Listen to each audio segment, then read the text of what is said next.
when my brother Scott passed away almost 3 weeks ago now, I had written down a few thoughts that I was going to share at the visitation or funeral if the opportunity came up. It didn't really work out that way, so I thought I would go ahead and just videotape this to share with my family.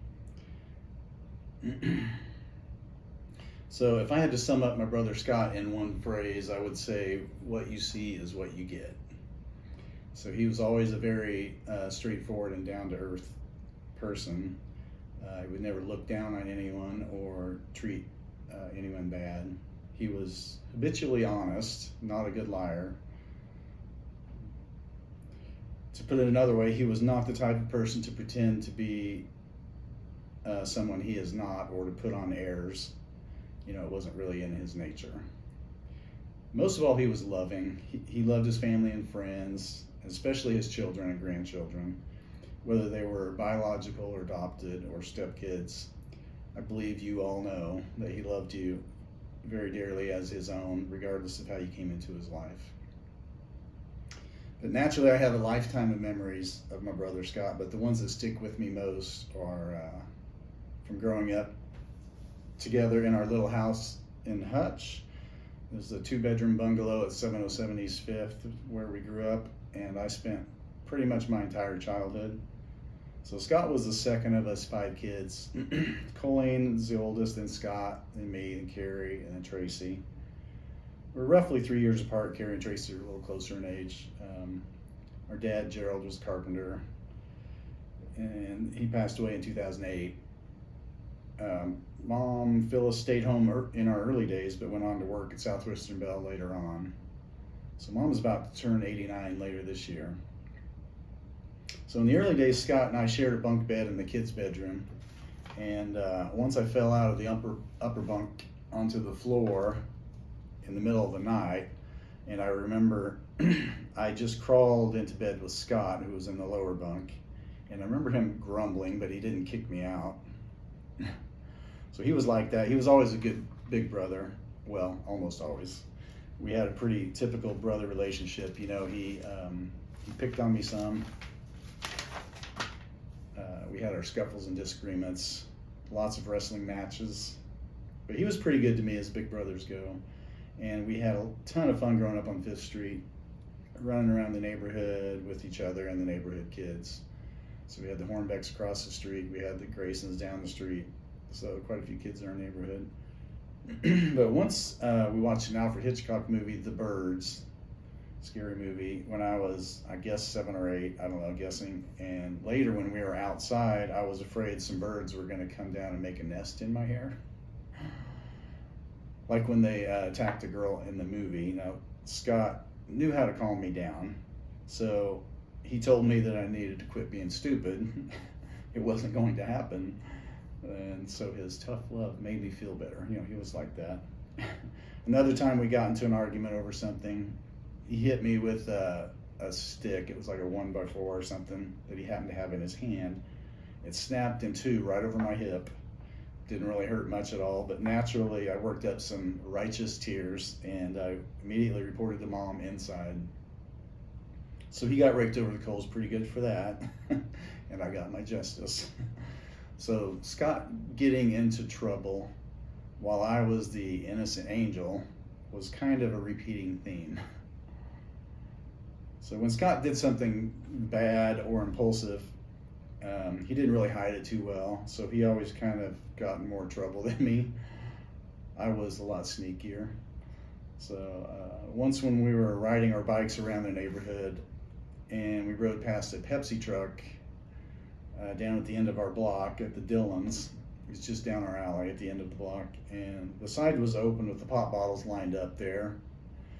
And I was riding in front of Scott, so when we went by, I reached up and acted like I was going to steal a bottle of pop, and then kind of said, "Ha, look, Scott." And then Scott was behind me. He actually grabbed a bottle of Pepsi, and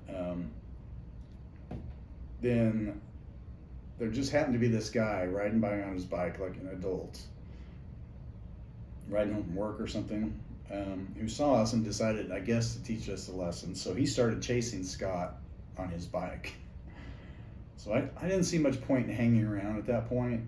So I just cruised on down the alley towards home, you know.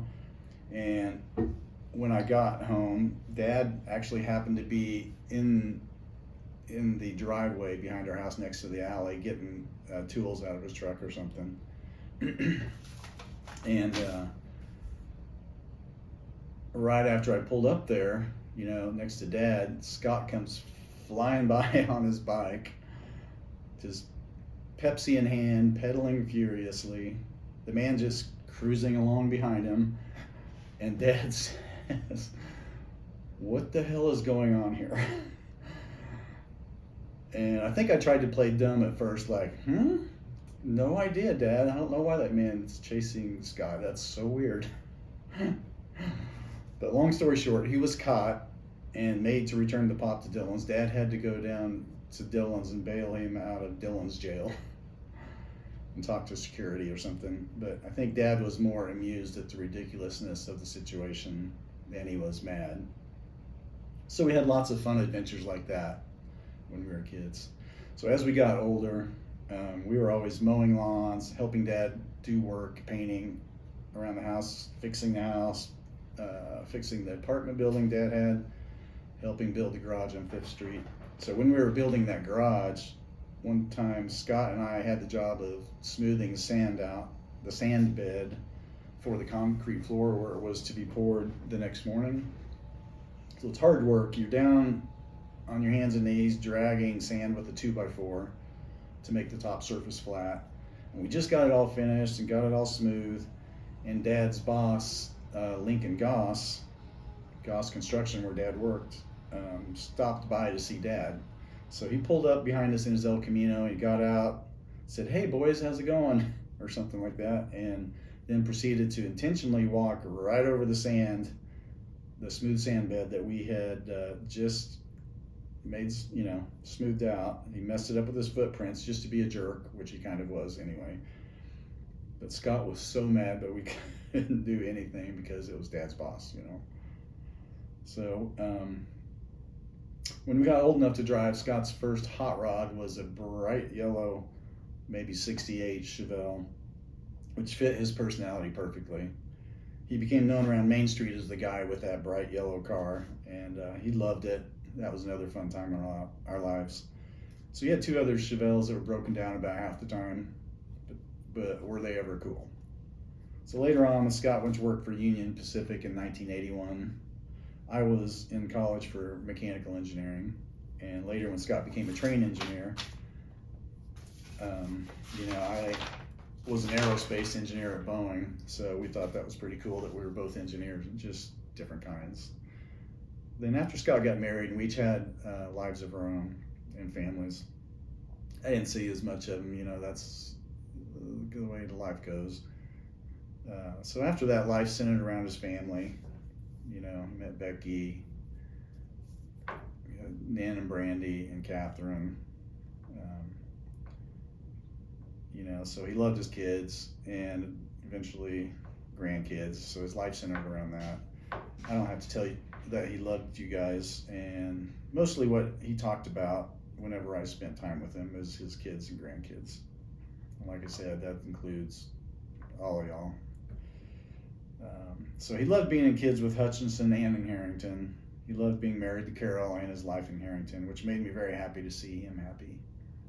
So he was made, well, actually, I am just thankful he was among people who loved him. You know, in Harrington, especially when I heard, you know, didn't see him as often. So he was made to be a father and a grandpa, and he cherished those roles. You know that. So Scott used to say to me, "You may have got the looks in the family, but I got all the personality." And he wasn't wrong about his personality, at least. Scott had a big personality and a big heart, and I will miss him a lot. So no doubt he is hanging out with Dad, Gerald, and our nephew, Sebastian. Now, along with the rest of our family, our aunts and uncles who've passed. Grandpas. So rest in peace, brother.